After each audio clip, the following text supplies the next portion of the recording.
അനശ്വര വർഗീസിലേക്ക് കൂടി പോവുകയാണ്. അനശ്വര, ഈ ഒരുപക്ഷെ അനശ്വരയ്ക്ക് ഈ പ്രദേശവും ഇവിടെയുള്ള മനുഷ്യരെയും ഒക്കെ കൂടുതൽ അറിയാം. പണ്ട് ഈ ഭൂമി എങ്ങനെയായിരുന്നു, എത്രത്തോളം മനോഹരമായിരുന്നു, ഈ പ്രകൃതി മനോഹരമായിരുന്നു ഈ സ്ഥലങ്ങൾ എന്നൊക്കെ അനശ്വരയ്ക്ക് അറിയുന്നതാണ്. അപ്പം ഇന്ന് അവിടെ നിൽക്കുമ്പോൾ ഈ കാഴ്ചകളൊക്കെ കാണുമ്പോൾ പണ്ട് എങ്ങനെയായിരുന്നു, ഇന്ന് എന്തായിരുന്നു എന്നൊക്കെ തോന്നുമ്പോൾ എന്താണ് പറയാനുള്ളത്?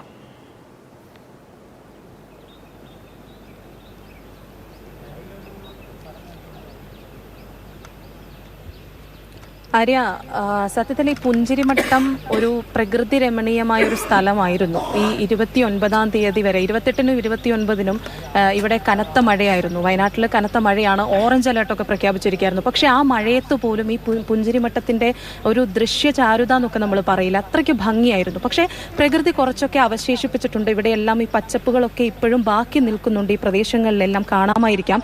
പക്ഷേ ബാക്കിയുള്ളൊരു ഭാഗമുണ്ടല്ലോ, ഈ ഒരു മല മുഴുവൻ, എൻ്റെ പുറകിൽ കാണുന്ന ഈ മലയിൽ നിന്നിങ്ങനെ കല്ലും മണ്ണും ചെളിയും എല്ലാം ഇങ്ങനെ വന്ന് ഈ വീടുകളിലേക്ക് ഇങ്ങനെ അടിച്ചു കൊണ്ടുപോവുകയാണ് ചെയ്തത്. അതുകൊണ്ട് പുഞ്ചിരിമട്ടത്തിന് പേര് വന്നതിൻ്റെ ഒരു ആളുകൾ പറയുന്ന ഒരു ഐതിഹ്യമുണ്ട്. അതായത് ഈ സ്ഥലം ഭയങ്കര പ്രകൃതി രമണീയമായ ഒരു സ്ഥലമാണ്, കുന്നാണ്. അപ്പം ഇവിടെയുള്ള ഈ പുഞ്ചിരിമട്ടം എന്ന പേര് പോലെ തന്നെ സൗന്ദര്യമുള്ള നിഷ്കളങ്കരായ ആളുകൾ താമസിച്ചുകൊണ്ടിരുന്ന സ്ഥലമാണ്. അപ്പോൾ ഈ കുന്നിൽ നിന്നിട്ടൊന്ന് ചിരിച്ചു കഴിഞ്ഞാൽ അതിൻ്റെ അട്ടഹാസമായിട്ട് ഒരു സന്തോഷം പുറത്തേക്ക് വരുമായിരുന്നു. പക്ഷേ ഇന്ന് കാണുന്ന പുഞ്ചിരിമട്ടം എന്ന് പറയുന്നത്, നമ്മളൊന്ന് ചിരിച്ചാൽ നമുക്ക് ചിരിക്കാനാവുന്നില്ല എന്നുള്ളതാണ് വസ്തുത. പക്ഷെ നമ്മളൊന്ന് ചിരിച്ചാൽ മറുകരയിൽ അട്ടഹസിക്കാൻ ആരുമില്ല. ഈ ഭാഗത്തായിരുന്നു ട്രീ വാലി എസ്റ്റേറ്റ്. നമ്മൾ അന്ന് നമ്മുടെ ഓഫീസിലേക്കൊക്കെ ആളുകൾ വിളിച്ചല്ലോ, ഞങ്ങളിവിടെ കുടുങ്ങിക്കിടക്കുകയാണ് എന്നൊക്കെ പറഞ്ഞിട്ട്. ഈ കുന്നിൻ്റെ അപ്പുറ സൈഡിലായിരുന്നു ഈ ട്രീ വാലി എസ്റ്റേറ്റ് ഉണ്ടായിരുന്നു. അപ്പം ഈ ഉരുൾപൊട്ടൽ വന്ന സമയത്ത് നമ്മുടെ കൂടെ ഇപ്പോൾ ഒരു മോഹനൻ എന്ന് പറയുന്ന വ്യക്തിയുണ്ട്. അദ്ദേഹത്തിൻ്റെ വീട് അവിടെ വലിയ പ്രശ്നങ്ങളൊന്നുമില്ലാതെ ഭാഗികമായ ചില പ്രശ്നങ്ങൾ മാത്രമായിട്ട് അവിടെ നിലനിന്നിട്ടുണ്ട്. പക്ഷേ അദ്ദേഹത്തിന് ഏല കൃഷിയാണ്. അവിടെ ഒരു കുളം ഉണ്ടായിരുന്നു. ഈ കുളത്തിലേക്ക് 2 വീടുകളാണ് വന്ന് പതിച്ചത്. ആ വീടിന്റെ അവശിഷ്ടങ്ങളൊക്കെ ഇപ്പം ഈ വാഹനം കടന്നു പോകുന്ന ദൃശ്യങ്ങൾ കഴിഞ്ഞാൽ ഇപ്പോൾ കാണുന്നത് ആ 2 വീടുകൾ വന്ന് പതിച്ച ആ കുളമാണ്. ഇപ്പം അത് കുളമാണെന്ന് നമുക്ക് പറയാനാവില്ല. അവിടെ വാഹനങ്ങൾ വന്ന് വീണിട്ടുണ്ട്, ഓട്ടോറിക്ഷയുണ്ട്. ഈ മോഹൻ ചേട്ടനൊക്കെ ആ സമയത്ത് റിസോർട്ടിലേക്ക് മാറുകയാണ് ചെയ്തത്. അന്ന് നമ്മളോട് സംസാരിച്ച കൂട്ടത്തിലൊക്കെ ഇദ്ദേഹം ഉണ്ടായിരുന്നു. ഞാൻ അദ്ദേഹത്തോടൊന്ന് സംസാരിക്കുകയാണ്. മോഹനേട്ടൻ വന്നിരിക്കുന്നത് ഇവിടെ ജനകീയ തിരച്ചിൽ എന്നൊക്കെ നമ്മൾ പറഞ്ഞു, പക്ഷെ അധികം പേരൊന്നും അങ്ങനെ വന്നില്ല. പക്ഷെ മോഹനേട്ടനെ ഞാൻ കുറേ സമയമായിട്ട് ഇവിടെ കാണുന്നുണ്ടായിരുന്നു, പലരോട് സംസാരിക്കുന്നുണ്ടായിരുന്നു. മോഹനേട്ടന്റെ ആരെ തിരഞ്ഞാണ് വന്നതെന്നുള്ളതാണ്. ഞാൻ തെരഞ്ഞു വന്ന പറഞ്ഞാൽ എൻ്റെ അമ്മായിൻ്റെ മക്കളാണ്. 8 പേരാണ് ഒരു കുടുംബത്തിൽ നിന്ന് പോയത്. അവര് ഒരു 3-4 പേരെ കിട്ടിയിട്ടുണ്ട്, ബാക്കിയുള്ളവരെ കിട്ടാനുണ്ട്.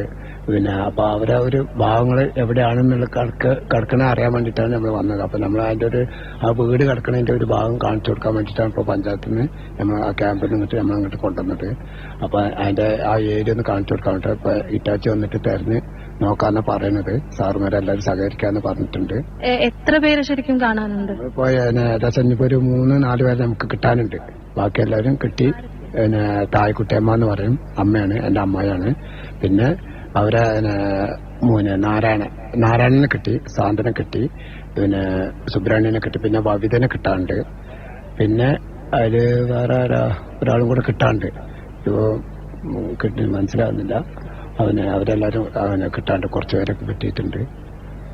നമ്മൾ ഫയർ ആൻഡ് റെസ്ക്യൂ ടീമിനോട് സംസാരിച്ച സമയത്ത് ജനകീയ തിരച്ചിൽ എന്നത് മാത്രമേ 11 മണിയോടുകൂടി അവസാനിപ്പിക്കുന്നുള്ളൂ എന്നുള്ളതാണ് പറഞ്ഞത്. പകരം മോഹനേട്ടനെ പോലെ, നേരത്തെ കണ്ട അബ്ദുൾ ലത്തീഫ് എന്ന് പറയുന്ന വ്യക്തിയെ പോലെ അങ്ങനെയുള്ള ആളുകൾ ഇവിടേക്ക് എത്തുന്നുണ്ട്.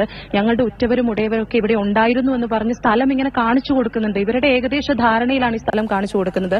അവർക്ക് വേണ്ടി അവർ പറയുന്ന സ്ഥലത്ത് അവരുടെ സാന്നിധ്യത്തിൽ ഈ തിരച്ചിൽ തുടരും. അതിന് വൈകിട്ട് വരെയാണെങ്കിലും തിരച്ചിൽ തുടരും. അതിനുവേണ്ടി ഹിറ്റാച്ചിയും ഒക്കെ എത്തേണ്ട ഒരു താമസമേ ഉള്ളൂ. അതിനു വേണ്ടിയിട്ടാണ് മോഹനേട്ടനൊക്കെ ഇവിടെ കാത്തിരിക്കുന്നത്.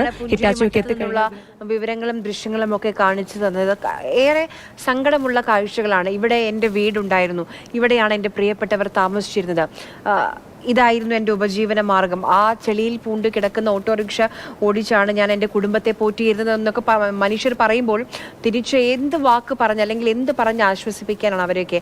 എന്തായാലും ഈ ജനകീയ തെരച്ചിൽ ഞായറാഴ്ച കൂടി തുടരുമെന്ന് അറിയിക്കുന്നുണ്ട്. അത് വേണം താനും. കാരണം ഉറ്റവരെ നഷ്ടപ്പെട്ട, പ്രിയപ്പെട്ടവരെ നഷ്ടപ്പെട്ട ഒരുപാട് മനുഷ്യർക്ക് ഞങ്ങൾക്ക് സാധ്യമായ തെരച്ചിലെല്ലാം നിങ്ങളുടെ പ്രിയപ്പെട്ടവർക്കായി നടത്തി എന്ന് ബോധ്യപ്പെടുത്തേണ്ടതുണ്ട്.